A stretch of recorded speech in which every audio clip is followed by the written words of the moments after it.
We're going to talk about the concept of consideration today, but first I want to do a quick review of what a contract is from our discussions that we've had last week, just to kind of catch up and make sure we're on the same page.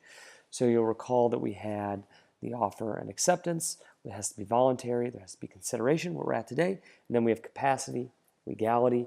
If you have all of these elements, you get a contract. You'll remember that there are three elements to the offer. There is the present intent to enter a contract, definiteness of terms and communication. Acceptance mirrors that, and we call that the mirror image rule, that acceptance must mirror the offer, and that any change creates a counter offer. I want you to know one thing, that this does not, we're talking a lot about common law contracts, does not necessarily relate to commercial issues. Commercial sale of goods matters. We have a uniform code called the Uniform Commercial Code that allows some modifications of terms. If a term is missing from a contract, if there are errors, it gives us a guidebook to fill in those errors. And the reason that we have created this is that there are so many contract issues that involve buying and selling things that we don't want to clog our court system with commercial sale of good lawsuits. And so the Uniform Commercial Code gives us a quick way to resolve those. You don't need to know anything more about this. It's not going to be on the written portion of the exam, but I may ask you a question about what is the UCC and what does it relate to, and that is sale of goods, but I want you to know that it exists. A couple practical matters about contracts. This is not exam stuff. This is just stuff you need to know. Put everything in writing. What you say, oral contracts can be used against you, and any change that you make creates a counter offer.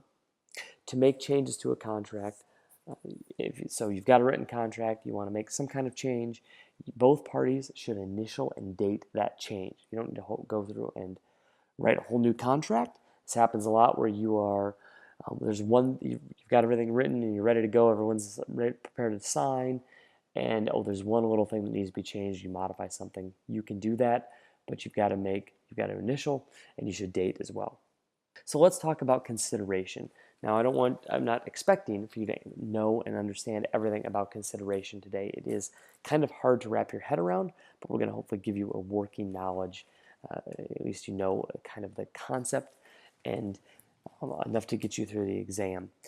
The big thing here is that there is a legal value bargained for and given in exchange for an act or promise. So there must be something of legal value for both parties. Both parties must have something. Okay. The reason we want to do this is that, remember, courts like to give money for things. If a contract is violated, we want exchange of money. We don't want to demand specific performance. We don't want to demand that you do something. We just want to give you cash. That is the easiest thing. And so in order to do that, we must be able to value it. So there has to be something legally exchangeable, okay? Something that we can value in order to do this. We can't value a simple promise.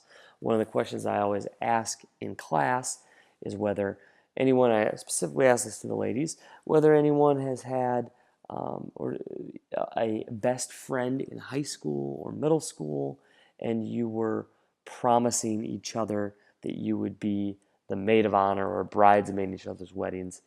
And there's always someone who raised their hand. Yes, they had that. And they are no longer friends. And one of them got married and they weren't in each other's weddings. And so, if could that friend, if that friend went and got married, could you go and sue them if they did not invite you to be the maid of honor in that wedding because you had this promise since middle school?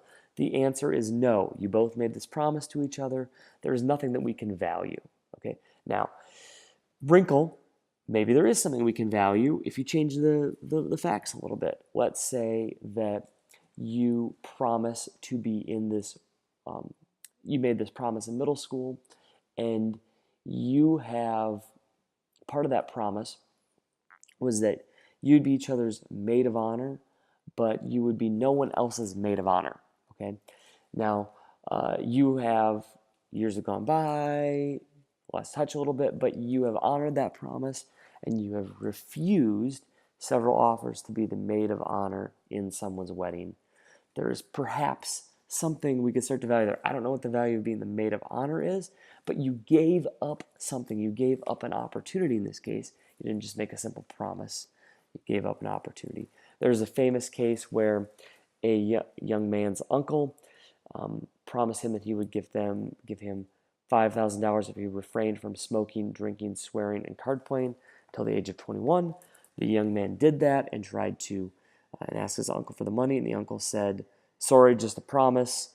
And the young man, the nephew, sued and indeed won because he gave up something. And we could probably try to value the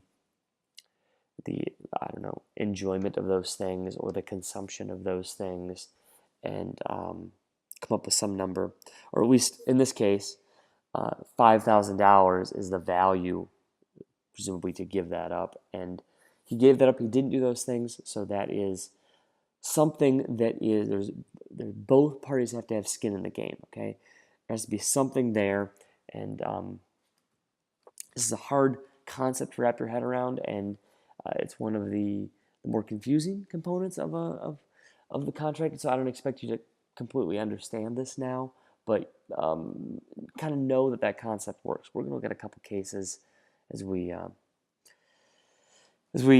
go deeper. And so one of my favorite cases on this topic is the Gottlieb versus Tropicana Hotel case, and this is all about that question of whether there's a bargain for exchange. And so how this worked at the Tropicana Hotel is that they had a deal where you could come in, spin the wheel. There's a big $1 million wheel, and if it, kind of like Wheel of Fortune, and if your spin lands on the $1 million mark, then you win. And so someone came in and spun the wheel. It landed on the $1 million mark, and then they claim that the attendant moved it so that, or spun it again, so that they it kind of destroyed the evidence, so to speak. So the person who had come in for this sued, wants their $1 million, and the hotel countered that a free spin cannot constitute consideration. So the court takes this under advisement, and what courts like to do is they generally like to find consideration. They don't want contracts to fail for lack of consideration. So they will really start to grasp at straws and look at anything, even the smallest amount of possible consideration, and consider consideration. In this case, the court said consideration can be minimal. It can be a simple inconvenience as long as the detriment is not illegal. So in this case, the simple fact that you took time out of your day to go inside the casino is a simple inconvenience. You came in because of that spin wheel.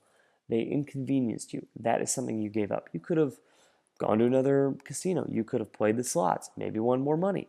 Could have gone to the 7-Eleven down the street. Whatever, you gave up things to come in and spin. They also had a little bit more, because to spin it, you had to have a card, kind of like your Cub Foods card that you swipe every time.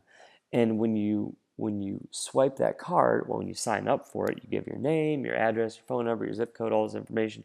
And then when you swipe it, they collect that information and they can learn about your gambling habits. So think about, all the places you are creating this consideration, right? You're giving up your information all the time. And so here the court found that they can also get consideration by the fact that you gave up your personal information and you gave up some information about your gambling habits by spinning it and signing up to be able to spin it.